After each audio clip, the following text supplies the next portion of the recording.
Group 18 argues that the United Declaration of Human Rights undermines collective rights. The mere existence of this non-binding document does not assume that the universality of human rights is safeguarded.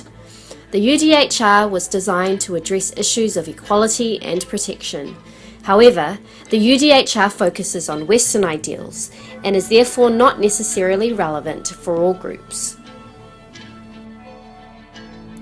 The idea of individual human rights in its current form does little to consider millions of people suffering around the world, especially indigenous groups.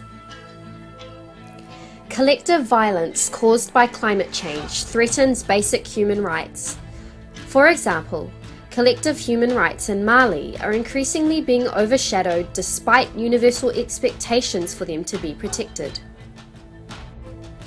Droughts in Mali have been intensifying since 1994. These droughts place additional stress on a nation that has a weak political institution and a fragile environment and population.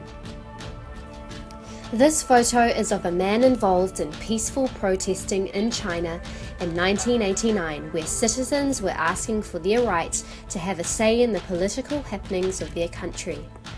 A massacre broke out where government officials killed and injured thousands. This is now referred to as the Tiananmen Square massacre. China ignored UDHR principles, and the collective responsibility of other nations should have ensured the UDHR was upheld through long-term sanctions, thus protecting the human rights of the Chinese.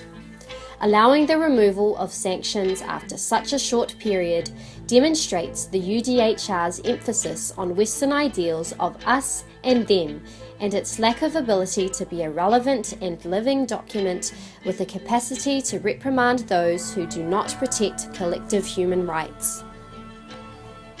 Governments are unwilling and unable to significantly address what is needed to protect minority rights, and there is a lack of enforcement of these rights in the global world. The UDHR assumes assimilation of others to the dominant culture, prioritizing Western values over the collective rights of indigenous societies. Only the majority benefit from UDHR protection, while indigenous communities, languages, and cultures continue to be disadvantaged. This is demonstrated by the United Nations' failure to reconcile the universal rights to water with proprietary aspects of water ownership. Despite declaring it to be a prerequisite for the realization of other human rights, increasing global incidences show the water needs of urban populations encroach on indigenous rights to customary territories. In Mexico, local government bodies and commercial entities overrode indigenous collective rights regarding Yaqui territories by enacting the UN's Code of the Universal Right to Water.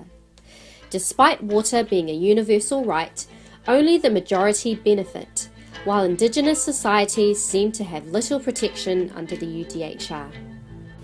The UDHR does not account for cultural, religious, and social differences of non-Western nations.